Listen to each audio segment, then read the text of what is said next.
संगठन की बातें की और उन्हीं परंपरा को उजागर करते हुए बहुत सारे मनुष्यों ने भी इन्हीं वाक्य को अपने जीवन में उतारा। संघ शक्ति युगे युगे, अर्थात संगठन में ही शक्ति है। और इस संगठन को आप देखेंगे तो कोई आश्चर्य की बात नहीं है कि इस संगठन को बनाने के लिए, मानव समाज को एक सूत्र में पिरोने के लिए, एक धागा में पिरोने के लिए हमारे सारे ऋषि मुनियों का भी प्रयास रहा है। साथ ही साथ हमारे जितने देवी और देवता हैं, उन सब देवी और देवताओं के तरफ जब आप दृष्टिपात करेंगे तो वहां से भी आप इसी संगठन को ही देख पाएंगे। जैसा कि इस कार्यक्रम को महिला सम्मेलन के नाम से आप लोगों के सामने प्रस्तुत किया गया है और उन्हीं महिलाओं में किस तरीके से संगठन, कैसा संगठन होना चाहिए, बनाना चाहिए, तो जिन्हें लोगों ने देवी और देवता के रूप में माने हैं, उनके चित्र के तरफ अगर हम दृष्टिपात करते हैं तो वहां से भी इन चीजों का पाना कोई मुश्किल नहीं है। लेकिन दुर्भाग्य यह है कि जो उपदेश उन देवी और देवताओं के माध्यम से मानव समाज को दिया गया है, ये मानव कहला करके भी उन उपदेशों को आत्मसात करने के लिए तैयार नहीं। उदाहरण के रूप में मां दुर्गा, दुर्गा को जिन हिंदुओं ने मां कहा है, मेरे ख्याल से हमारे इस आर्य समाज में भी दुर्गा प्रतिमा बनाने के लिए भी लोगों को भले ही किराए लेकर के दिया जाए, दिए जाते हैं। इसमें बहुत से लोगों का विरोध भी रहता है कि आर्य समाज में मूर्ति पूजा नहीं है और ये मूर्ति बनाने के लिए जोगी प्रसाद जी उनको जगह दे देते हैं। पर बंधु, सच्चाई आज मैं कहने से पीछे नहीं हटूंगा। आइए जरा उद्देश्य क्या है, हम क्या चाहते हैं, हमारे ऋषि मुनियों ने हमें उपदेश क्या दिया है, हमें करना क्या चाहिए, और ये हिंदू कहलाने वाले लोग उसे करते हैं या नहीं, उसी को मैं थोड़ा सा विस्तार रूप से बताने का प्रयास करता हूं। दुर्गा को मां कह के संबोधित करते हैं कौन? पूछ रहा हूं आपको। आर्य समाजी नहीं। भले ही आर्य समाज में दुर्गा प्रतिमा बनाए जा रहे हो, लेकिन आर्य समाजी दुर्गा को मां नहीं कहते। पर आर्य समाजी कहते हैं कि मां कहो, हमें आपत्ति भी नहीं है। दुर्गा को मां कहो, हमें आपत्ति भी नहीं है। हम ना कहें वो बात अलग है, लेकिन तुम्हें कहने के लिए हमने रोका भी नहीं है। अगर तुमने सही अर्थों में मां कहा तो मां से सीखा क्या? इसलिए आर्य समाज के प्रवर्तक ऋषि वरदेव दयानंद ने मूर्ति पूजा करने के लिए मना नहीं किया। जो मूर्ति जैसी है उसकी वैसी पूजा करने की बात ऋषि दयानंद ने की है। आर्य समाज का उद्देश्य है कि अगर आप दुर्गा को मां कहते हैं, कहिए, शौक से कहिए,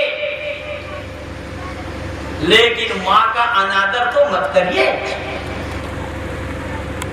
बंधु, मैं आप लोगों से पूछता हूं, सारे पढ़े लिखे लोग यहाँ बैठे हैं और आज मैं सौभाग्य से बहुत दिनों के बाद चेयरमैन साहब को भी नजदीक पाया हूं और आज सुनाने में जरा सा भी कसर नहीं छोड़ी। सुनने के लिए आया भी।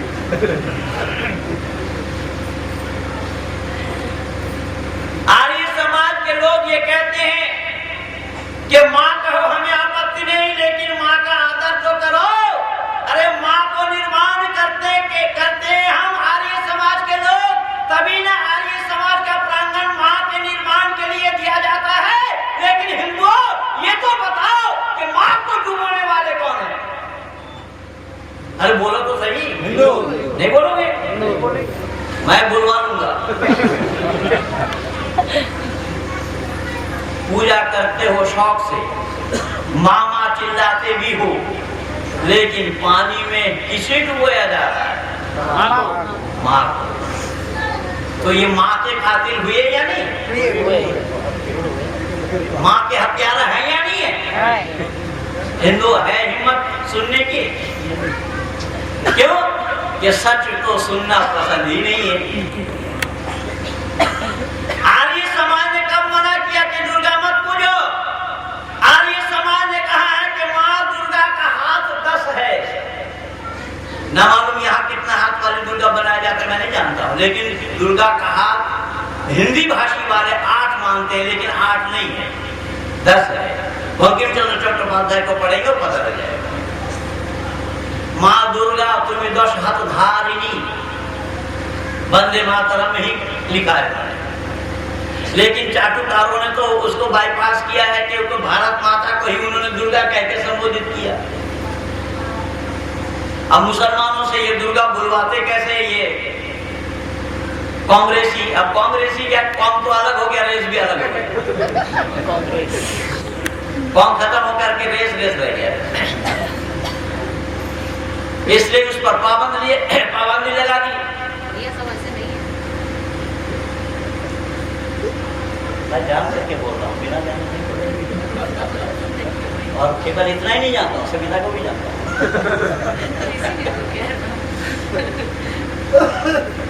सुनना ध्यान से मेरी बात।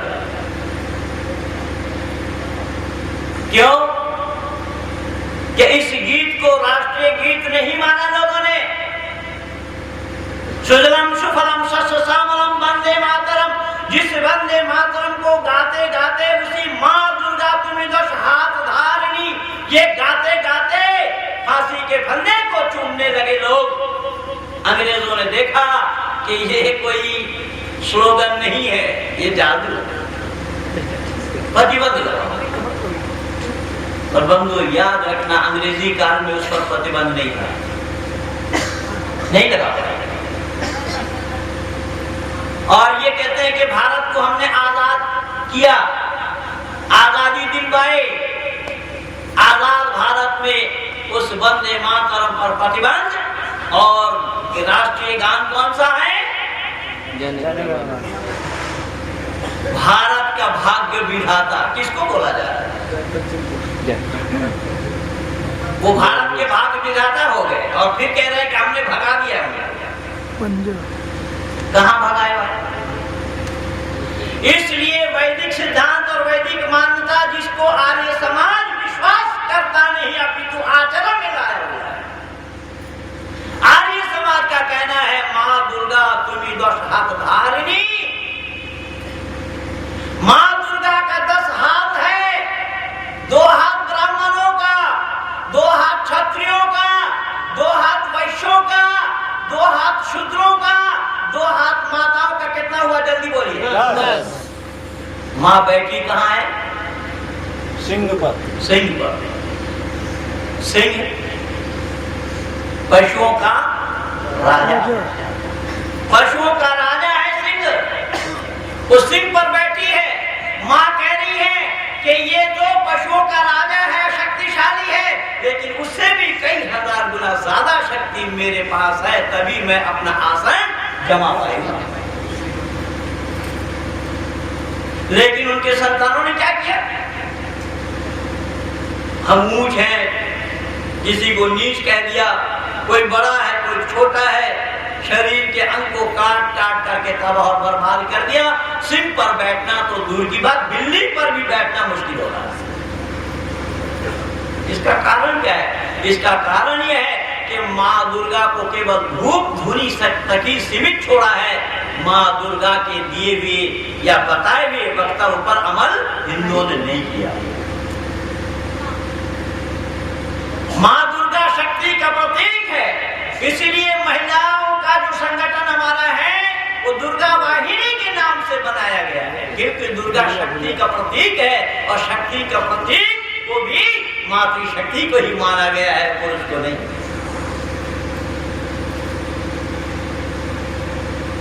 इसीलिए महिला सम्मेलन सार्थक है कि सच्चाई को दुनिया वाले जानते नहीं, दुनिया वालों ने सच्चाई को सुनना भी पसंद नहीं किया।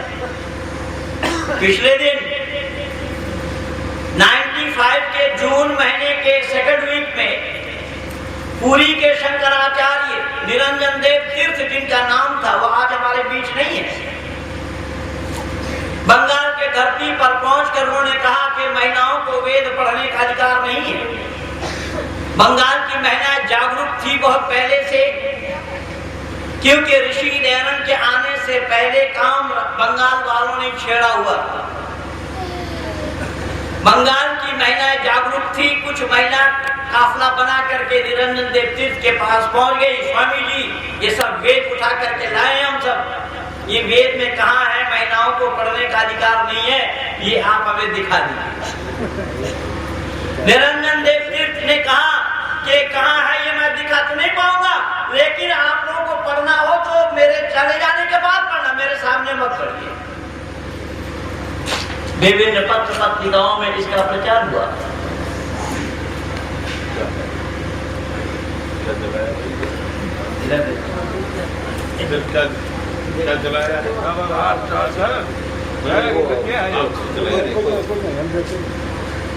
विभिन्न पत्र पत्रिकाओं में जब इस पर कोई बात नहीं, चले विद्वानों ने टीका टिप्पणी की, आर्य जगत की विदुषी जो आज हमारे बीच नहीं है, बहन सावित्री देवी जो बरेली की रहने वाली थी, सबसे पहले महिला डिग्री कॉलेज के प्रिंसिपल बनकर के पहुंची थी छपरा साहिबगंज आर्य समाज द्वारा संचालित महिला डिग्री कॉलेज। बहन सावित्री देवी ने चैलेंज कर दी स्वामी निरंजन देव तीर्थ को कि जिस भाषा में आप चाहेंगे उसी भाषा में मैं शास्त्रार्थ करने के लिए तैयार हूं, आप समय दीजिए। और उस कार्यक्रम के पहल कर रहे थे मौलाना अग्निवेश जी। मौलाना मैं क्यों कह रहा हूं ये तो विमल जी से पूछिएगा तो पता लग जाएगा। सत्याप्रकाश पर प्रतिबंध लगाने के लिए केस उन्हीं का ही डाला था, मैंने भी साथ लिया हाई कोर्ट में। हाई कोर्ट से उस केस को हम ही लोगों ने जीता है।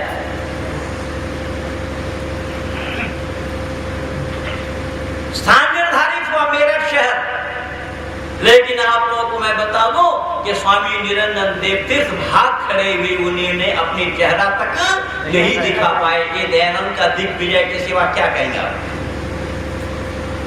ऋषि दयानंद ने यही तो कहा कि यत्र नार्यस्तु पूज्यन्ते रमन्ते तत्र देवता, ये मन महाराज लिख रहे हैं कि जहां नारियों की पूजा होती है वहां देवता का निवास होता है। केवल मनु का हवाला नहीं दिया, ऋषि ने और हवाला दिया वेद का, स्त्री ब्रह्मा बहु विधा, नीच निगाह वाली, अपनों की हिफाजत करने वाली जो महिलाएं हैं, ऐसे महिलाओं को स्वयं परम पिता परमात्मा ने ब्रह्मा कह के पुकारा, खिताब दिया। तो स्वयं परमात्मा जिन मातृशक्ति के गुणगान गा रहे हो या बता रहे हो, ऐसे मातृशक्ति का अनादर करना, बताइए परमात्मा पर हस्तक्षेप है या नहीं है? लेकिन वो परमात्मा को जाने तब तो हस्तक्षेप करना बंद करे। परमात्मा को तो जानते ही नहीं है वो। अगर परमात्मा को जानते होते तो ये हस्तक्षेप उन्हें करना भी नहीं पड़ता। क्यों? कि इनकी मान्यता अहम ब्रह्मास्मि है। अब अहम ब्रह्मास्मि का अर्थ क्या होगा? अहम ब्रह्मास्मि का माने है मैं ब्रह्म हूं। भाई आप अगर स्वयं ब्रह्म है तो ब्रह्म को ढूंढ क्यों रहे हैं? कम से कम उसको तो बंद करो। और वेद कहता है ब्रह्म को जानने वाला ब्रह्म को कभी ढूंढता ही नहीं। और जो ब्रह्म को ढूंढता है, वेद ने उसको मूढ़ बतलाया है, मूर्ख अज्ञानी है। जो परमात्मा को ढूंढता है, तज्जति तन्नैजति तद्दुरे तद्वत्तिके। क्या है दुनिया के लोगों, ज्ञानी कभी भी परमात्मा को ढूंढते नहीं है। परमात्मा को ढूंढने वाला अज्ञानी कहलाता है। अगर ये ज्ञानी होते तो फिर अहम ब्रह्मास्मि शब्द को सामने न लाए होते। उसी का ही सहारा लिया बाबा तुलसी ने, ईश्वर अंश जीव अविनाशी कह दिया। उसी का ही सहारा लिया स्वामी विवेकानंद ने, लेकिन स्वामी विवेकानंद को तो घर घर तक पहुंचा दिया। दयानंद का नाम जानने के लिए तैयार नहीं हुआ। दयानंद के किए गए उपकारों को मैं एक जन्म में ही नहीं अपितु न मालूम जन्म जन्मांतरों तक बताता चला जाऊंगा, फिर भी समाप्त होने वाला नहीं है। वो मैं नहीं कह रहा हूं, हमारे कई लेखकों ने लिखा है, यहाँ तक लिखा है कि 100 बार जन्म लेंगे, 100 बार फना होंगे, एहसान दयानंद के फिर भी ना अदा होंगे। लेकिन हिंदुओं ने दयानंद को जानने का प्रयास नहीं किया। जो दयानंद माँ दुर्गा की तारीफ में ये बता रहे, समझा रहे, क्या है दुनिया के लोगों कि माँ दुर्गा से शिक्षा लो, शिक्षा प्राप्त करो। माँ दुर्गा शक्ति के प्रतीक है, लेकिन माँ से तो शिक्षा लिया ही नहीं। उसको मामा खूब चिल्लाए और पानी में डुबोने में जरा सा भी संकोच नहीं किया। पानी में कोई आर्य समाजी डुबोते हैं क्या? नहीं। जो भी प्रसाद जी जाते हैं, बनवाते ये है यहाँ पर, तो क्या ये डुबोने के लिए जाते हैं वापस? नहीं नहीं नहीं। कौन जाते हैं? हम लोग जाते हैं। आप लोग जाते हैं? आप जाओगे?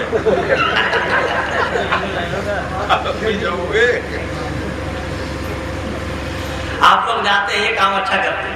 नहीं गलत है, लेकिन क्या करें, सब लोग करेंगे, हम लोग करते हैं। अच्छा बंधु देखिए, ये विचार तो खैर उन पंडितों को पूछिए जिन पंडितों ने उसी दुर्गा प्रतिमा के अंदर में प्राण डाल दिया था। प्राण प्रतिष्ठा बनवाए तो आप लोगों ने खर्च करके चलो, लेकिन पंडित ने क्या किया? पंडित ने उसमें प्राण डाला। तो जब पंडित ने उसमें प्राण डाल दिया तो डुबोने से पहले क्या प्राण को निकाला जाता है? नहीं। प्राण समेत डुबोते हैं। इसका मतलब धारा नंबर 302 लगना चाहिए कि नहीं? ये वकील तो बैठे ही हमारे बहन भी वकील है।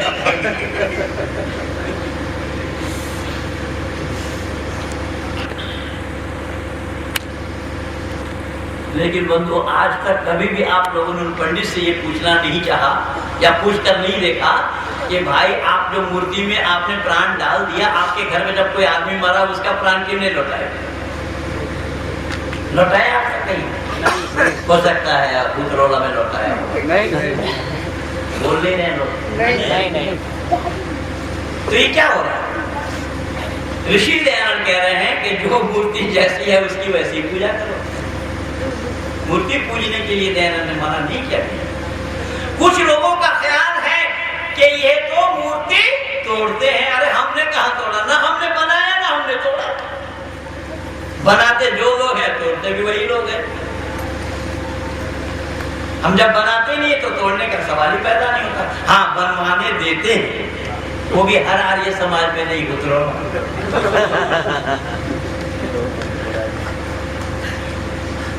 लेकिन बंधुओं, हम दुनिया वालों को ये बताते हैं कि दुनिया के लोगों कम से कम जिसको माँ कह रहे हो, माँ शब्द के अंदर वो माया है, वो ममत्व है, वो प्यार है, वो स्नेह है, वो अट्रैक्शन है, वो आकर्षण है, वो बासन्नता है कि पूरी दुनिया पे एक पल्ले में रखो, अकेली माँ को एक पल्ले में रखो तो माँ का पल्ला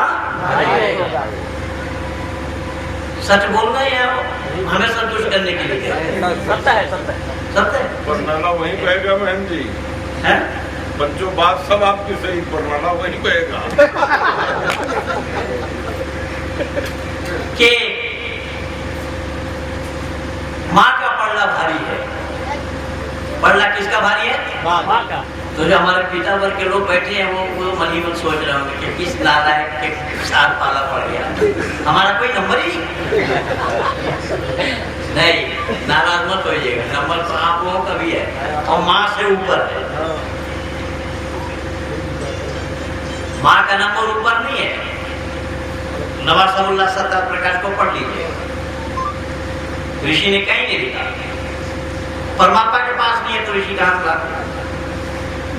माँ का केवल इतना बताया माँ के लिए कि माँ धरती से भी भारी है और पिता आकाश से भी ऊंचा है। अरे धरती को वजन करना संभव हो लेकिन आकाश तक पहुंचना संभव नहीं है। वो उसी पर ही लिखते हैं कि मनुष्य जन्म मिलते कब है? मनुष्य जन्म मिलते हैं जब पाप और पुण्य दोनों बराबर हो जाता है। जब पाप और पुण्य दोनों बराबर हो जाता है उसमें मनुष्य जन्म मिलते हैं। लेकिन मनुष्यों में 3 क्वालिटी है। कितने क्वालिटी है? 3। स्त्रीलिंग, पुल्लिंग और नपुंसकलिंग। दिल्ली के चौराहे में देखें वही ऐसा रेड लाइट है दिल्ली में जाता है, ऐसे लोग ना भी। तो इनको कर्मों के अनुसार ही इनका ये इन योनि में इनको परिवर्तित किया गया। और हमारी मान्यता ये है अवश्य में वक्तव्यम कृतम कर्म शुभाशुभम, अवश्य ही भोग करना है कि वे कर्मों का फल शुभ हो और अशुभ हो। तो बंधुओं, शुभ अशुभ कर्मों के फल को भोगने के लिए ही जीवात्मा को जब बारंबार धरती पर आना पड़ा, दुनिया में आना पड़ा, जिनमें 3 क्वालिटी है कि नपुंसकलिंग जिनको बोल रहे हैं वो भी तो अपना कर्म का ही फल भोग रहा है जी। और मातृशक्ति की मर्यादा पुरुष से ऊंचा इसलिए नहीं है कि माता जिन मुसीबतों को झेलती है पुरुष वर्ग के लोग झेल ही नहीं पाए। और कष्ट झेलना क्यों होता है? कि वे कर्म का सबब है। गर्भ धारण करना, संतान को जन्म देना और लालन पालन से लेकर बच्चा जब टट्टी पेशाब करता है कौन साफ करते? पिता परेशान होते हैं या माँ परेशान होती है? पिता के ऊपर अगर एक बार पेशाब कर दे तो फेंक देंगे वो दूर, माँ ही समेटती है। तो इन सब मुसीबतों का सामना क्यों करना पड़ा? कर्मों के अनुसार ही है। तो परमात्मा के पास मर्यादा ऊंचा नहीं है लेकिन सबके मर्यादा अलग अलग है। माँ का मर्यादा बताया कि इनका नाम है माँ, और उस माँ को अगर नजदीक से किसी ने जाना समझा और परखा, उस ऋषि का नाम ऋषि दयानंद था। ऋषि दयानंद ने इस माँ के मर्यादा को जानते हुए 3 वर्ष की एक छोटी सी बच्ची को नमस्ते करते हैं। जो विरोधी तबके के लोग थे उन्होंने कहा स्वामी जी आप तो मूर्ति के सामने झुकते नहीं है लेकिन शिवालय के सामने अभी अभी आपको झुकते हुए देखा है। स्वामी ने कहा मैं शिवालय के सामने नहीं झुका, मैं तो इस लड़की को नमस्ते किया। लोगों ने कहा कि स्वामी जी आप इतनी छोटी सी बच्ची को नमस्ते करते हैं। दयानंद ने जवाब दिया, ऐ दुनिया के लोगों, हो सकता है आप लोगों के लिए छोटी सी बच्ची हो पर मैं मातृशक्ति का गुण इसके अंदर में देखता हूँ, इसीलिए मैं मातृशक्ति को नमन करता हूँ। ये है ऋषि दयानंद की मर्यादा। लेकिन ऋषि दयानंद की मर्यादा को लोगों ने जानने का भी प्रयास कब किया? ऋषि दयानंद की मर्यादा को लोगों ने न जानने का प्रयास किया और न ऋषि दयानंद को मान करके राजी हुए। अरे लोग तो इसको क्यों कम परेशान कर रहा है? काम बंद कर रहा है। बाजा वाला है तो बाजा वाला वो अपना हमारा बाजा बजा रहा है। प्रोग्राम खराब कर रहा है। नहीं जा तो मैंने निवेदन किया कि माँ शब्द पर ध्यान दे रही है। ऋषि दयानंद कह रहे हैं इनका नाम माँ है। माँ कि माँ के अंदर वो माया, ममत्व, प्यार, मोहब्बत, स्नेह, वात्सल्यता, अट्रैक्शन, आकर्षण आदि आदि जितना जो कुछ भी है वो सब माँ है। कैसा? छोटा सा एक उदाहरण दे रहा हूं। एक बार की बात है, एक बच्चे ने एक दिन अपने घर के छत पर गया और ऊंची गर्दन करके उसने आकाश की तरफ देखा। आकाश में उसे चांद नजर आया। चांद के रोशनी से वो बड़ा मुतासिर हुआ, आकर्षित हुआ, क्योंकि चांद के रोशनी में ठंडकपन है, शीतलता है। जिस चांद की रोशनी में ठंडकपन है, शीतलता है, उसको लोगों ने तोड़ने में भी संकोच नहीं किया। लेकिन बंधुओं याद रखना, कान खोल करके सुन लेना, अरे चांद को क्या तोड़ोगे? परमात्मा की बनाई हुई वस्तु कोई माई का लाल तोड़ नहीं सकता है। चाहे वो कोई भी ये कहे वो झूठी बातें हैं, एक सरसों को तोड़कर दिखाओ। जब उंगली के इशारा से सरसों का तोड़ना संभव नहीं, तो उंगली के इशारा से चांद का तोड़ना संभव हो जाएगा? यानी ईश्वर प्रदत्त चीजों में मनुष्य का हस्तक्षेप होना कभी भी संभव नहीं है। ये अटल फैसला है वेद का। ये सब किंवदंतियां हैं। जो चांद की रोशनी में जो ठंडकपन है, जो शीतलता है, बच्चे ने उसको एहसास करते हुए अपने माँ से कहा क्या माँ, मेरी हार्दिक इच्छा यह है कि मैं आज तेरा तुलना करूं किससे? इस चांद से। माँ ने पूछी क्या बात है? तो कहने लगा बच्चा कि माँ, चांद की रोशनी में बहुत आकर्षण है, मैं बड़ा मुतासिर हो रहा हूँ, प्रभावित हो रहा हूँ, आकर्षित हो रहा हूँ उस चांद की रोशनी के साथ, रोशनी को देखकर। उसमें शीतलता है, ठंडकपन है। फिर पलट कर कह रहा है बच्चा, क्या है माँ, मैं चांद की रोशनी से तेरा तुलना तो करना चाहता हूँ माँ, लेकिन तुझमें जो खूबी है वो खूबी चांद में नहीं है। बोले वो कैसा? अभी तो तू कह रहा था। बोले माँ, मैंने बेशक कहा होगा कि चांद की रोशनी में ठंडकपन है, लेकिन तेरे गोद में जितना ठंडकपन का एहसास मुझे हुआ है माँ, तेरे गोद के सामने वो चांद भी दाग वाला है। चांद में वो ठंडकपन नहीं जो ठंडकपन माँ के गोद में। फिर बच्चा कह रहा है कि माँ, मेरी हार्दिक इच्छा यह है कि उस चांद को अगर मैं देखता हूँ, वो चांद मुझे आकाश में ही नजर आता है, तो मैं थोड़ा सा और ऊपर क्यों ना चला जाऊं, उस आकाश के साथ मैं तेरा तुलना करूं।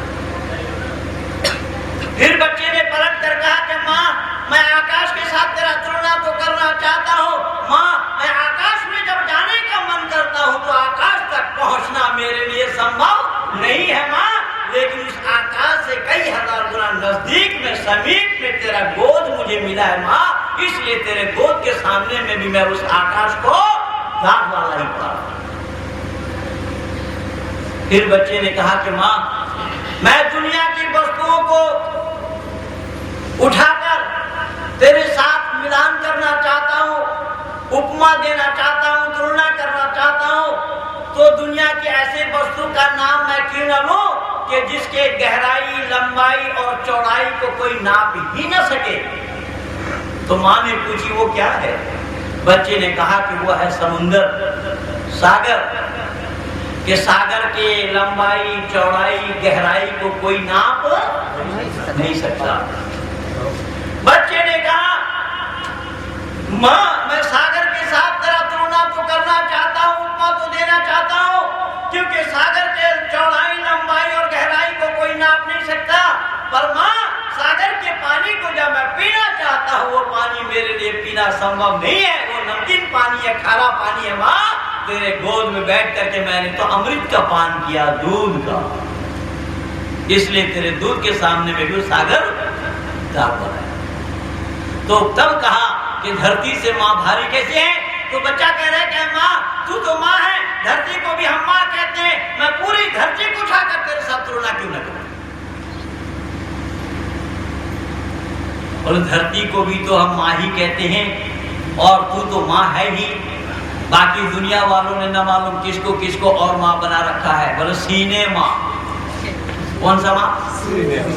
पाना माँ, अरे कहते नहीं, धुआं अंदर भर लेते फिर उसको बाहर छोड़ते, वो भी माँ ही है।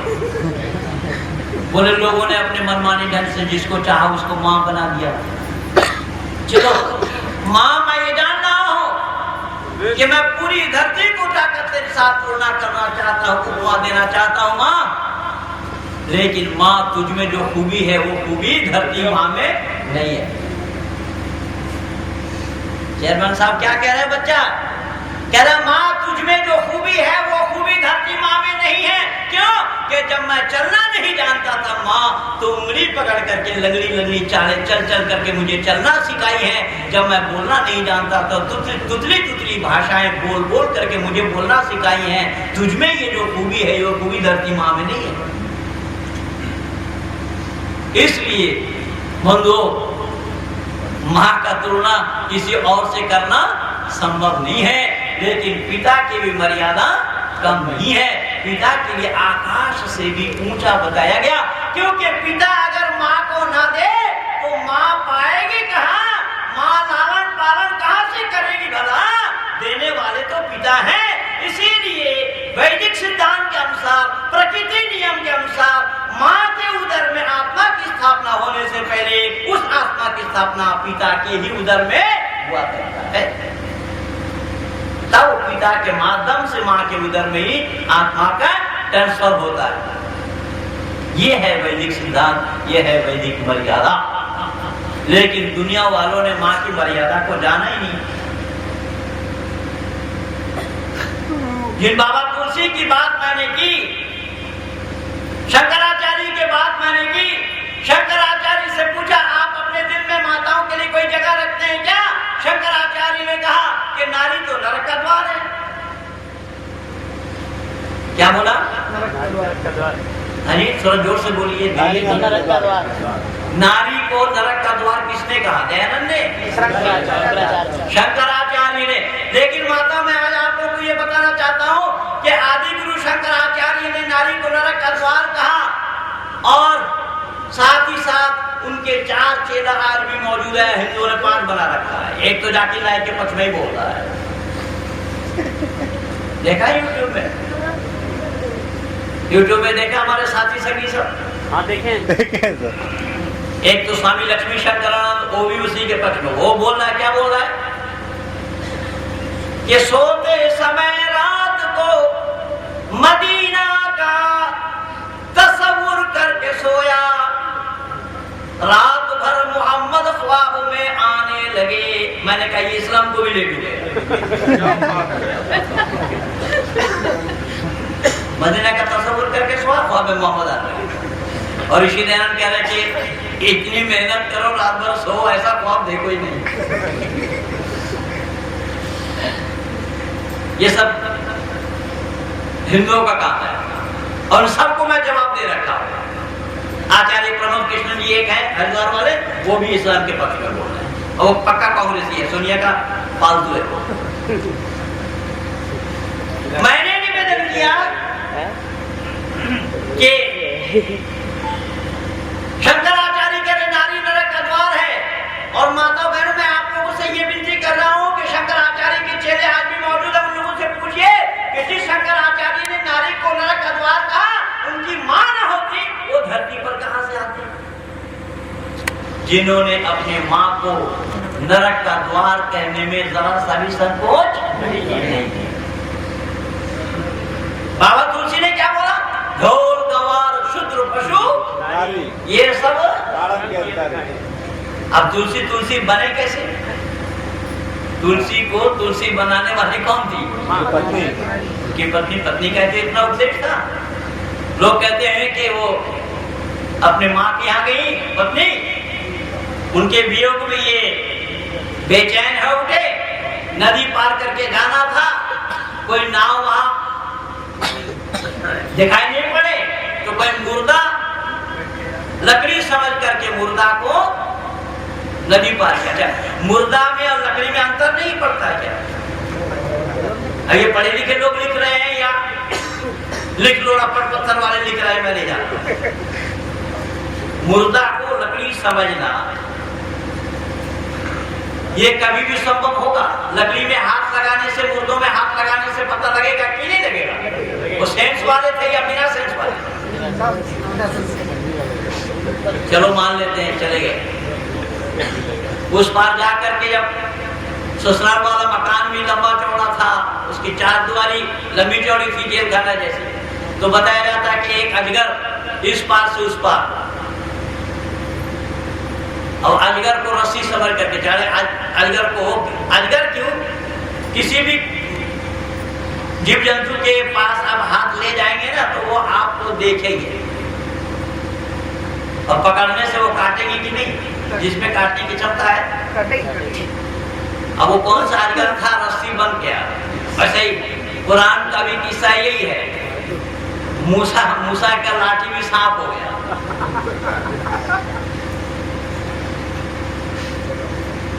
आऊंगा मैं बाद में अभी। तो कहने का तात्पर्य ये है, उसे रस्सी समझकर उस पार चले गए। जब रस्सी समझकर चले गए सांप को पकड़कर और गए तो किस कमरे में गए?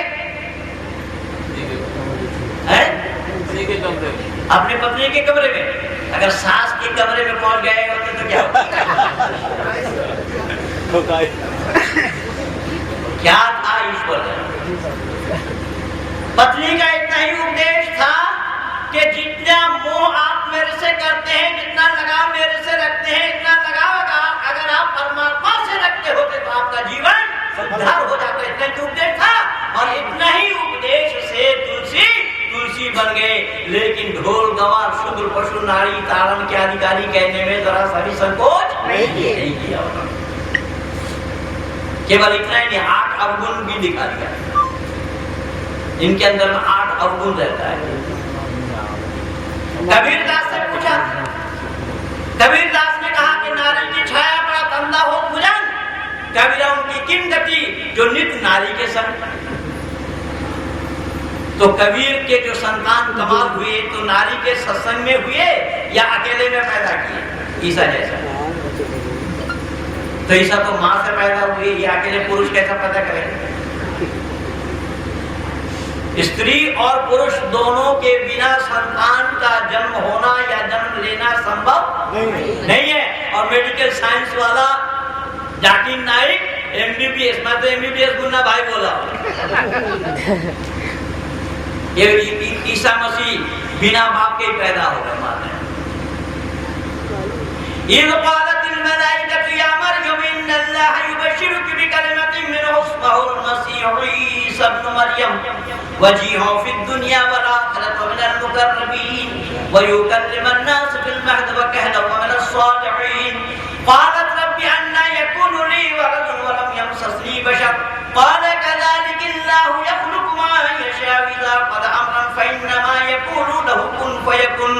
कुरान में अल्लाह ताला ने जिक्र फरमाया, एक दिन मरियम कुआं में पानी भरने के लिए गई, एक परछाई को देखी, परछाई को देख करके डर गई, पीछे तरफ हटने लगी। अल्लाह का फरिश्ता जिब्राइल ने कहा, मरियम घबराने की कोई बात नहीं है, मैं तुझे एक संदेशा देने के लिए आया हूँ, तेरा पेट में एक बच्चा होने वाला है।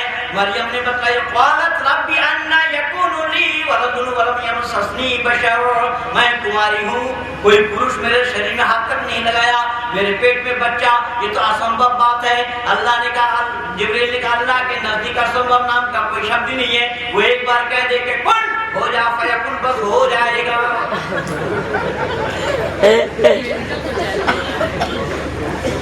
बोले एक बार हो जा कह देने से हो जाएगा। और हमारे यहाँ होने के लिए 3 कारण होना जरूरी होगा। मैं बोल रहा हूँ, आप लोग सुन रहे, जगह तीनों से एक बार के देखिए काम चलता है। मैं बोलना बंद कर दूंगा, मेरे विचारों को सुन पाएंगे आप सभी? नहीं। और आप सब एक एक करके उठ करके चल दे, मैं बोल पाऊंगा? नहीं। आप लोग सुनने के लिए आए, मैं भी सुनाने के लिए आया। अगर आर्य समाज का प्रांगण निर्धारित नहीं हुआ होता तो हम लोगों को पूरे नगर में चक्कर काटना पड़ता कि नहीं? इसी का नाम ईश्वर प्रकृति और जीव है, क्योंकि ईश्वर अनादि है, प्रकृति अनादि है, जीव भी अनादि है। इसको तुलसी ने भी नहीं जाना, विवेकानंद ने भी नहीं जाना और शंकराचार्य ने भी नहीं जाना। इस्लाम वाले तो जानते नहीं। इस्लाम वालों ने पूछा फेसबुक पे कि साहब परमात्मा ने नहीं बनाया जीवात्मा प्रकृति को? मैंने कहा बिल्कुल नहीं बनाया। बोले बिना बनाए मालिक कैसे होगा? मैंने कहा बिना बनाए मालिक है। बोले आप मानिए, हम तो नहीं मानते। मैंने अभी मनवा देता हूँ, और हम मानेंगे नहीं, आप कैसे मनवाओगे? मैंने कहा बनाने वाला मालिक होता? बोले हाँ।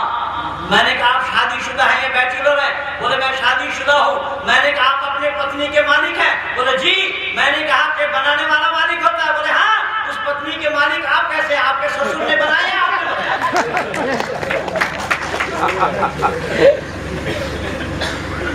यही भी मौजूद है। यहाँ से कोई सामान ले जाना चाहेगा, मैं जल्दी जाने दूंगा? नहीं। रोकूंगा। लेकिन इतने बड़े एहसान फरामोश है रहते चाहते हैं जिस राष्ट्र में उस राष्ट्रीयता की भाव दिल में नहीं है। कहीं वंदे मातरम का विरोध हो रहा, कहीं कुछ हो रहा, कहीं कुछ हो रहा। और एक मूर्खानंद तो आज यहाँ तक कह दे कि शंकर और पार्वती हमारे माँ बाप हैं। आ रहा हूं यहाँ से। मैंने निवेदन किया कि सत्य से ये लोग कोसों दूर है, सच्चाई को ये जानते नहीं है, सच्चाई के नजदीक में नहीं पहुंचना चाहते, क्योंकि जैसा छेदीलाल है वैसे ही सुराखी। हमारे छेदीलाल भाई मत समझना, छेदीलाल और सुराखीलाल दोनों बराबर हैं। ये जानते नहीं है और मानेंगे भी नहीं। आर्य समाज आज 150 वर्ष से ज्यादा हो गया विष के हलाहल को ऋषि दयानंद गले के नीचे उतार करके हिंदुओं को उठना पड़ा। ऐ दुनिया बता इससे बढ़कर और हकीकत क्या होगी? जान दे दी तलाशे हक के लिए, इससे और इबादत क्या होगी? और अंतिम में जाकर के कभी लिख रहे हैं कि इन कलियों के मसलने वालों से फूलों की हिफाजत क्या होगी? ये हिंदू कहलाने वाले इन्होंने कभी भी सच्चाई को स्वीकार नहीं किया। जब हमारे घर वाले ही ठीक नहीं, हम दूसरे को क्या उपदेश देने जाएंगे? मैंने निवेदन किया ये सत्य से कोसों दूर है। नारी की मर्यादा उन लोगों ने नहीं जाना। तो कबीर दास ने क्या बोला कि नारी की परछाई अगर सांप पर पड़ जाए तो सांप अंधा हो जाता है। जब सांप अंधा हो जाता है और जो पुरुष नारी के साथ रहते होंगे उनकी क्या दशा होती होगी? ये कह रहे हैं। अच्छा, अगर वो नारी के संग न हुए होते तो कमाल नाम का संतान को जन्म देना संभव था? नहीं। मैं तो यही पूछा, इतना ही नहीं। हजरत ईसा मसीह आए, उनसे पूछा कि आप भी रखते हैं अपने दिल में कोई जगह? उन्होंने बोला अरे इसमें तो प्राण ही नहीं है। बाइबल वालों की मान्यता इसमें जान नहीं है। और मैं आप लोगों को परसों सुनाया भी था कि अल्लाह ताला ने या गॉड ने आदम को बनाया, आदम में रूह प्रवेश कराया, जैसा यहाँ पंडित लोग प्राण प्रतिष्ठा करते हैं, ऐसा ही गॉड ने भी किया आदम में। लेकिन आदम से ही आदम पत्नी को बनाया, लेकिन आदम पत्नी के अंदर में अल्लाह ने रूह नहीं डाली।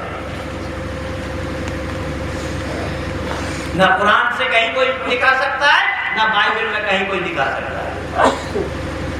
यही कारण बना कि वो लोग नहीं मानते कि इसमें महिलाओं में रूह नहीं है। हज़रत मामा साहब से पूछा आप दिल में जगह रखते हैं? तो उन्होंने कह दिया निसाउकुम हर्सुल लकुम फातु हर्सकुम अन्ना शैतुम वक़द्दिमू लिअन्फुसिकुम, कि महिलाएं क्या है? पुरुषों के लिए खेत है, उस खेत से जैसा चाहो वैसा ही फसल उत्पन्न करो। यानी ये भोग्य वस्तु के सिवा नारी इस्लाम में और कुछ भी नहीं।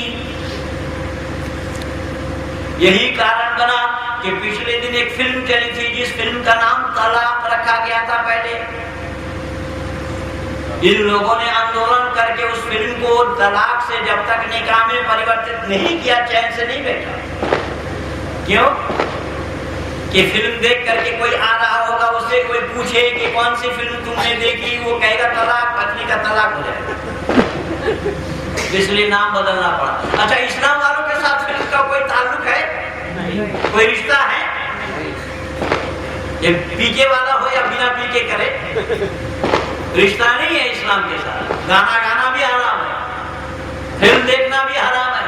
जब फिल्म देखना हराम है तो बनाना कौन सा हलाल है? हम पहले के देखेंगे, जितने भी स्टार होते थे वो हिंदू घराने वाले होते थे, और जितनी भी नायिका होती थी वो सब मुस्लिम घराने वाले होते थे। अब उल्टा होता है। अब कितनी लड़कियां गई? ये आपके जो क्या नाम इसका, अरे ये बैडमिंटन खिलाड़ी सानिया मिर्जा, सानिया मिर्जा जी, उसको कुछ बनाने के लिए फौरन मैंने विरोध किया। फेसबुक में मेरे जुड़े हुए उन लोगों को पता होगा, बल्लापुर वाले हैं क्या बैठे हुए यहाँ पर?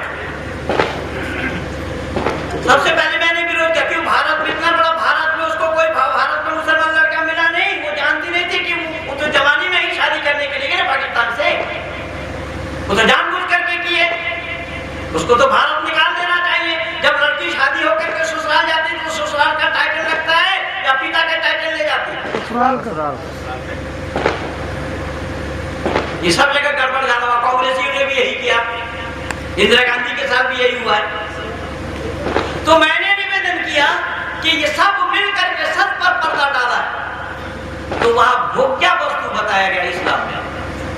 केवल इतना ही नहीं, एक कदम और आगे बढ़ते हुए कहा कि लिबासुल लकुम व अंतुम लिबासुल लहुम अलिमल्लाहु अन्नकुम कुंतुम तफ्तनून अनफुसकुम। स्त्री और पुरुष दोनों क्या एक दूसरे के लिबास हैं, पहनावा है, परिधान है। तो जब कपड़ा मैला हो जाता है क्या करते हैं? पुत्रोड़ा वाला कुछ नहीं करते, बदलते के मतलब उसको फेंक देते हैं, फिर उसके बाद नया पहनते हैं, धुलकर सुखा देते हैं, धुलाई करते। तो धुलाई करते समय क्या होता है? ये धुलाई का डिपार्ट आप लोगों का नहीं है, माता बहनों का है। कई बार माता और बहनों को मैंने देखा कि कपड़ा ज्यादा गंदा हो जाए तो गर्म पानी में और उससे भी तसल्ली ली, डंडे से पीटना शुरू हो जाता है। अगर कोई कहे कि साहब नहीं डंडे से भी नहीं पीटेंगे, गर्म पानी में भी नहीं डुबोगे, आप क्या कर रहे हो? आप वॉशिंग मशीन तो क्या किया? चलो आराम से ही धो रहे हैं, आराम से धो करके आपने रिवाइव, रानी पॉल, तीनों पॉल आदि सामान डाल दिया। कपड़ा धूप में जब सूख करके तैयार हुआ क्या करते? ठंडा होता है गरम। तो क्या स्त्री और पुरुष ऐसा व्यवहार होना चाहिए? ये इस्लाम की मान्यता है। इसलिए एक बार तलाक कह दे तो पत्नी का तलाक शब्द कहना भी नहीं पड़ेगा। केवल इस्लाम पति ये कह दे अपने पत्नी से तो मेरे घर से तू रफू चक्कर हो ले, तो भी तलाक बाइन आ जाएगा। अगर पति कहे कि मेरा खाना तेरे लिए हराम है, तो भी एक तलाक हो जाएगा। अगर पति कहे कि मेरे बच्चे को हाथ मत लगाना, तो भी एक तलाक हो जाएगा। सब तलाक बाइन के अंदर आएगा। अगर पति कहे कि मेरी माँ जैसा तेरे शरीर का हिस्सा यहाँ से यहाँ तक मेरे माँ जैसा है, तो भी एक तलाक हो जाएगा। तलाक शब्द कहना नहीं पड़ेगा। वो दूर देश में बैठे बैठे लिखित रूप में दे और सामना सामने बैठ करके जुबानी करे। लेकिन वैदिक संस्कृति में तलाक नहीं है। तो नारी की मर्यादा को जाना किसने? यही तो ऋषि दयानंद ने वेद से ही ढूंढ करके दिया। स्त्री ब्रह्मा बभूविता, नीच निगाह वाली, अपने को हिफाजत करने वाली जो महिलाएं हैं, उन्हीं महिलाओं को स्वयं परमात्मा ने ब्रह्मा कह के पुकारा। नीच निगाह वाली, अपने को हिफाजत करने वाली का मतलब ये है कि आपका जो सर्किल है, आपका जो स्टेटस है, आपके नीचे स्तर में भी कुछ महिलाएं रहती हैं, उन नीचे वालों की तरफ देखना, ऊपर वालों की तरफ नहीं देखना। जैसा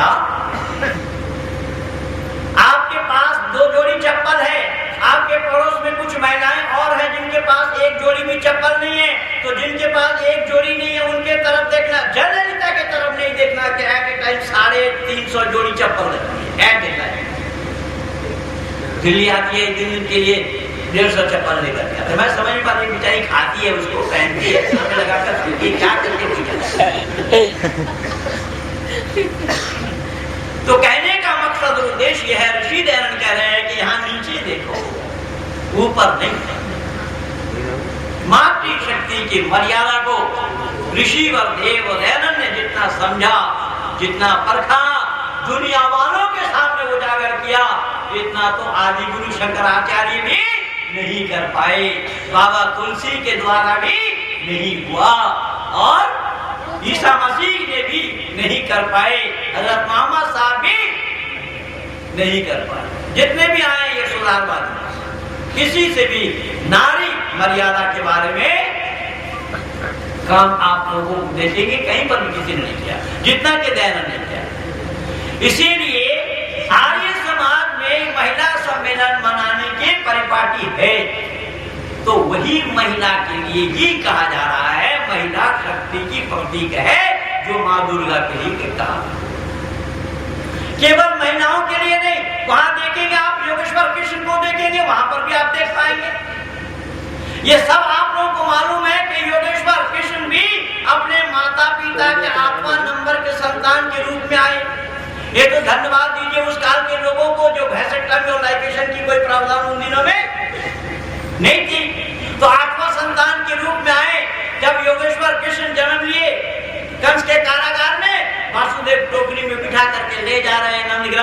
पांव के अंगूठा को मुंह में लगाकर चूस रहे हैं।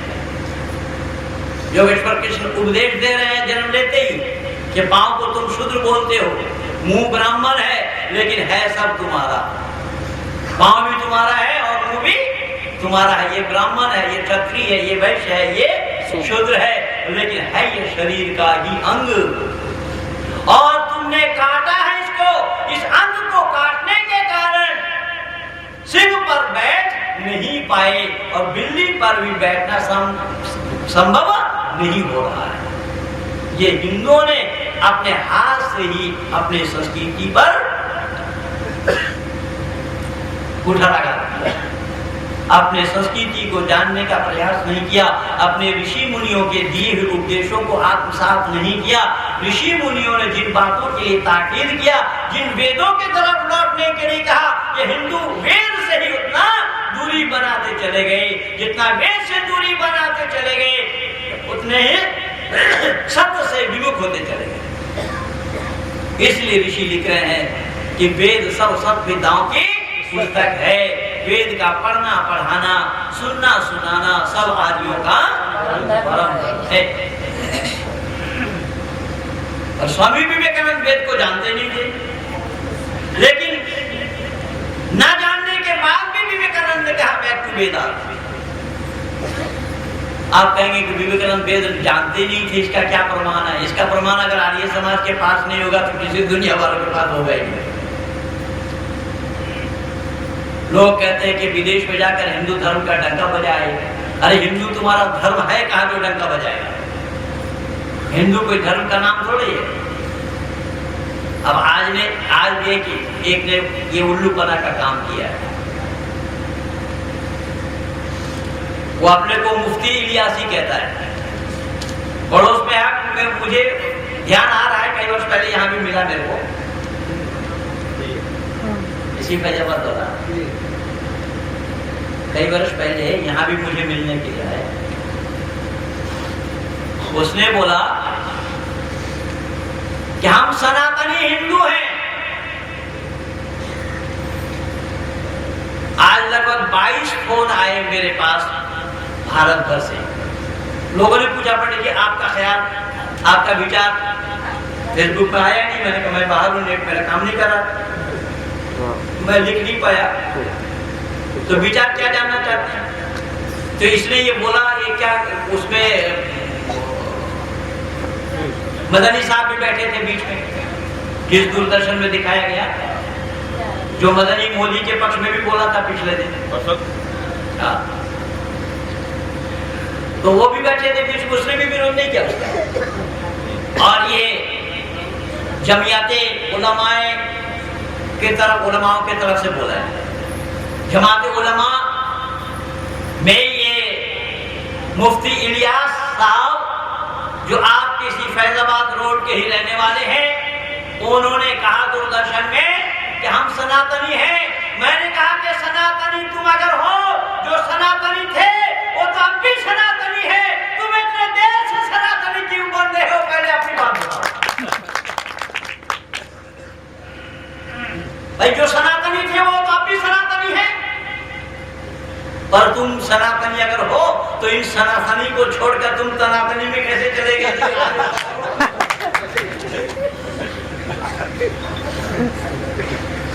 आज क्या बता रहे? फिर बोला कि शंकर और पार्वती हमारे माता पिता हैं, लेकिन मैंने अपने जितने लोगों के फोन आए, मैंने उसमें बताया कि ये जो मिलाना चाहता है कि शंकर और पार्वती को आदम और हवा सिद्ध करना चाहता है, साजिश है। मैंने दोपहर को आपको उस समय बोला था कि आपकी लिखी हुई पुस्तक गावो विष्णु से माता, जो आपकी लिखी हुई पुस्तक है, उस पुस्तक का हवाला दिया। मैंने कहा जब वेद को वो कुरान के साथ मिला रहा है और वेद को गावो विष्णु से माता कहा गया है, गाय को माता कहा गया है, तो वेद में गाय को माता कहा जा रहा है और कुरान में गाय को तरकारी माना जा रहा है, तो दोनों एक कैसा हो जाएगा? कहीं माता भी है और कहीं तरकारी है, क्या दोनों एक हो जाएगा? तो ये संभव कैसे होगा कि अगर शंकर और पार्वती या शिव और पार्वती बोले कि शिव और पार्वती हमारे माता पिता थे, लेकिन वो वैदिक मान्यता नहीं है, क्योंकि वैदिक मान्यता नहीं हुई है। शिव से दुनिया की रचना नहीं हुई। ये पुराना बाइबल की मान्यता आदम और ईव से या आदम और हवा से दुनिया बनी है। एक स्त्री और एक पुरुष से दुनिया का बनना संभव नहीं है। इसीलिए शिव की वाणी है कल्याणकारी। शिव परमात्मा का नाम है, एक नाम परमात्मा का गुणवाचक नाम है शिव।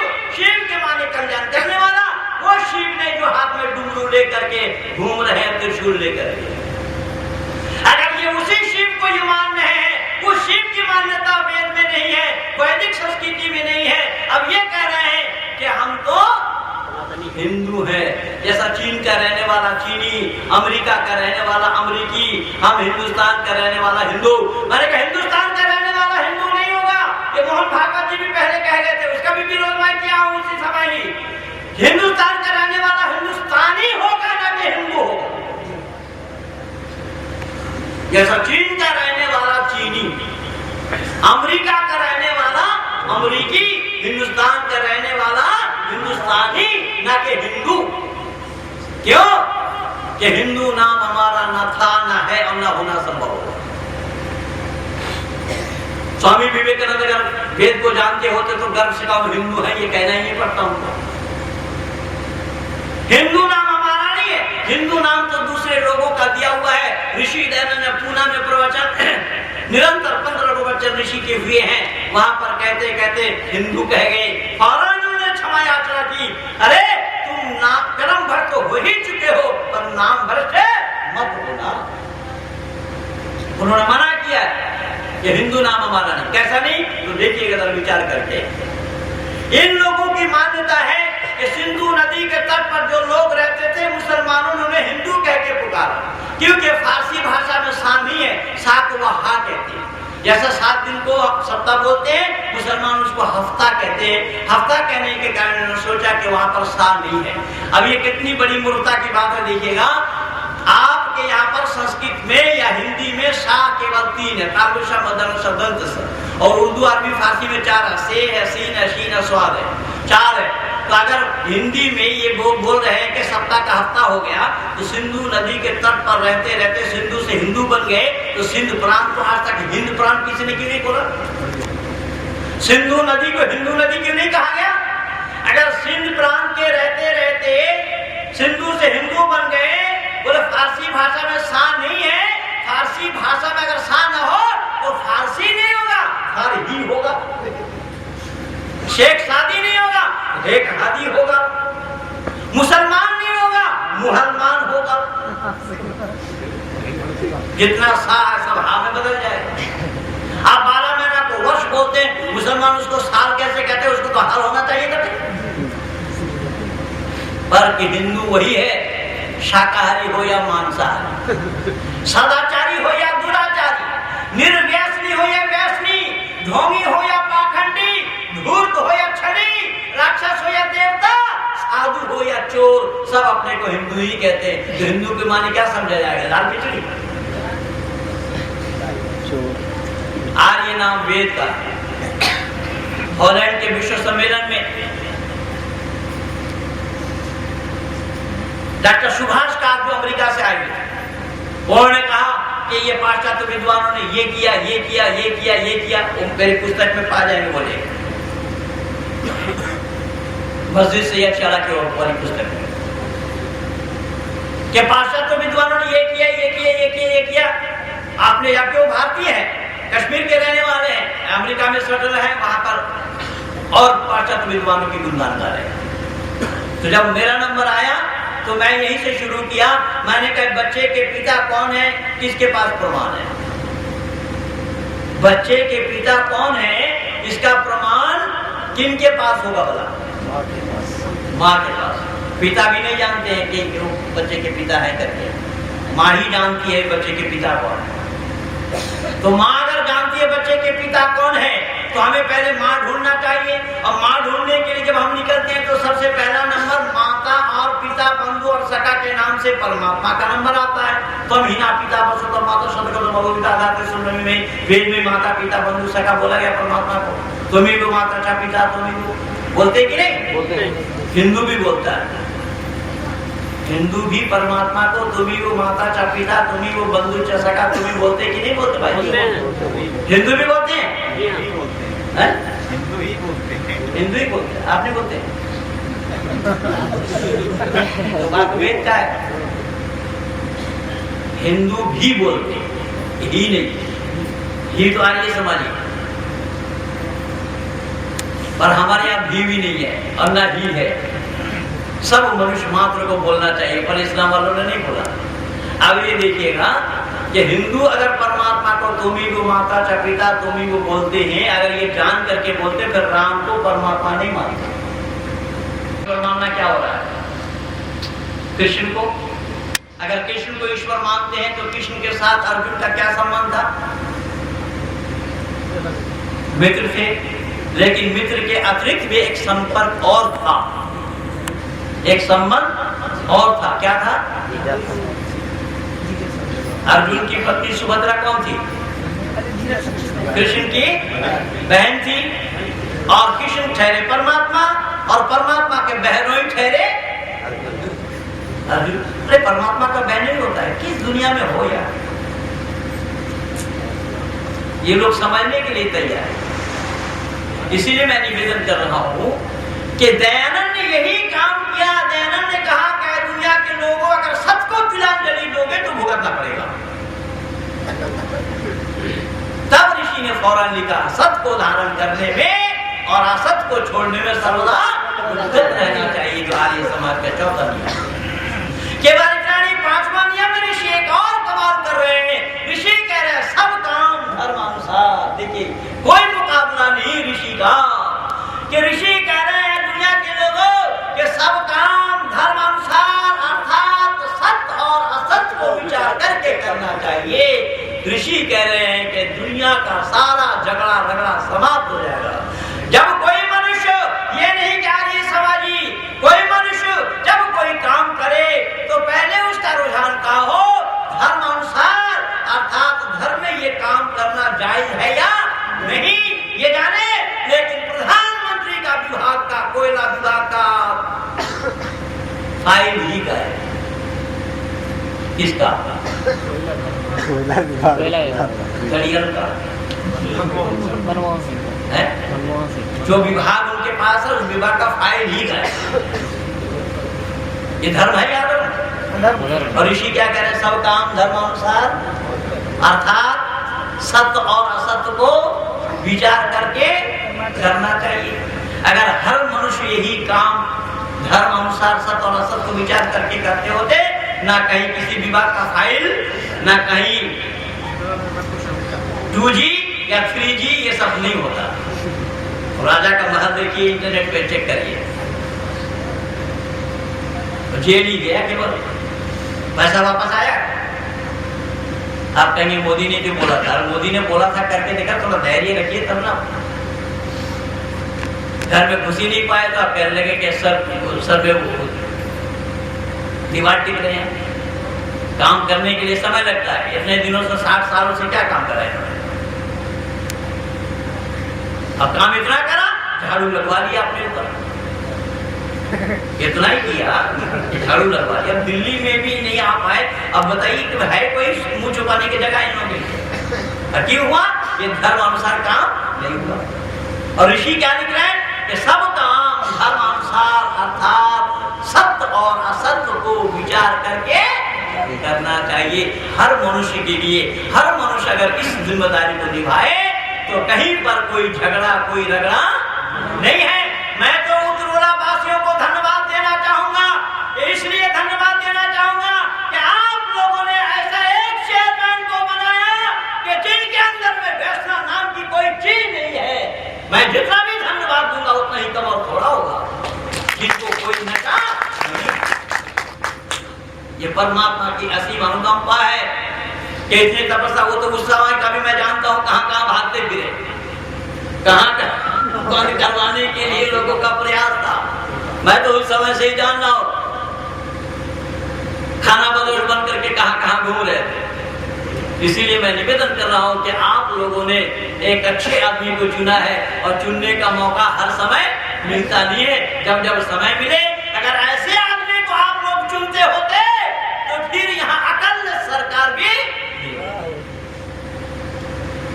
चुनाव में आप लोगों ने कंजूसी की। अगर सही लोगों को चुन करके लाते होते तो यह सारा बखेड़ा जो आज हमारे सामने में आज मुस्लिम घराने के लड़कियों को दिया जा रहा है और हिंदू घराने के लड़कियों को ठेंगा दिखाया जा रहा है। कौन दिखा रहा है? अकल होता तो अकल से काम करेगा। अकल तो पहले से बोल रहा हिंदू घराने के लड़कियों को हिंदू घराने में जन्म लेना गुनाह है क्या? उन्होंने ऐसा कर लिया। अब वो बेचारे जिनको दे रहे हैं हमें आपत्ति नहीं है। मोदी ने भी 100 करोड़ देने के लिए कह दिया मदरसा में। तो उसी दिन ही मैं लिखा कि 100 करोड़ दीजिए या 1000 करोड़ दीजिए, मदरसा में पढ़ाई वही होगी कुरान और हदीसों की, जहाँ हिंदू विरोधी राष्ट्र विरोधी सब है। जो लोग फेसबुक पे मेरे साथ काम कर रहे हैं सबको पता है कि मैं क्या लिखा हूँ, क्या लिखा हूँ। इसलिए तो कुंदक्का करके एक पेज भी मेरा ब्लॉक हो गया। तो मैंने निवेदन किया कि ऋषि यही कह रहे हैं, ऋषि कह रहे हैं कि सब काम धर्म अनुसार अर्थात सत्य और असत्य को विचार करके करना चाहिए। किसको? हरियोगी प्रसाद जी को, मनुष्य मात्र को। इसलिए मैंने चेयरमैन साहब से विनती की है कि आपके कीमती समय को कल चाहिए मुझे 10 मिनट। मैं 10 मिनट से ज्यादा समय नहीं लूंगा। आपके दिल के अंदर में वो चीज है, वो खूबी है, आप इस चीज को जान रहे हैं, समझ रहे हैं कि होना क्या चाहिए था, अब तक हुआ क्यों नहीं। आपका प्रयास है, उसमें आप जो प्रयास कर रहे हैं, मैं परमात्मा से भी यही विनती करूंगा कि परमात्मा आपको और ताकत दे और क्षमता दे और शक्ति दे कि आप उसी तरीके से अपने लिए नहीं, अपने ग्रामवासी के लिए, अपने नगरवासी के लिए कर रहे हैं। अगर आप अपने लिए करते होते तो ऐसे स्वार्थी लोगों का, जिसको लोग समाजवादी कह रहे हैं, अपने घर के 13 लोग ही तो मंत्री हैं, अपने घर के 13 लोग हैं, फिर भी समाजवादी। तो समाज के लिए काम कर रहे हैं या घर के लिए काम कर रहे हैं? और आपका काम अपने घर के लिए है या समाज के लिए है? समाज के लिए है कोई चुनना। इसीलिए बंधु मैं निवेदन कर रहा हूँ, यह ऋषि दयानंद के अनुयायी अगर न हुए होते तो यह परोपकार वाली बात इनके पास भी न हुई होती। यही तो है उद्देश्य हमारा कि सब काम धर्म अनुसार अर्थात सत्य और असत्य को विचार करके करना चाहिए। तो ये थोड़ी सी ओहो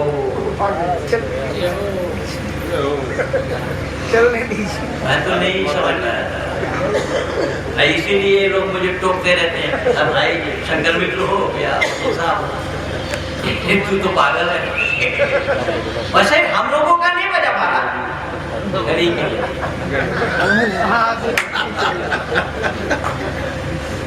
अब 12 में बजाने लगे, सबसे ज्यादा बज गया। इसलिए मैं आप लोगों से इसलिए मैं चाहूंगा कि 12 तो मैं बजा ही दिया हूँ घड़ी में। 12 क्या बजाए, तारीख भी बदलोगे। और अरे सूरज पर तो नहीं बजे। इसलिए मैं अपने को और ना पढ़ते हुए वाणी को यहीं पर विराम दे रहा हूँ। कल वाला दिन हमारा अंतिम कार्यक्रम वाला दिन है, जिसका अंत भला उसका भला। आप लोगों से विनती यही करूंगा कि कल वाला दिन हमारे इस कार्यक्रम को सफल बनाने के लिए आप सभी लोग अधिक से अधिक संख्या में माता और बहनों के साथ यहाँ उपस्थित हों। और कल 12 तो क्या सबसे कम बजा देंगे। इन्हीं शब्दों के साथ अपने वाणी को विराम दे रहा हूँ। आप सब लोगों को बहुत बहुत धन्यवाद। मेरे सभी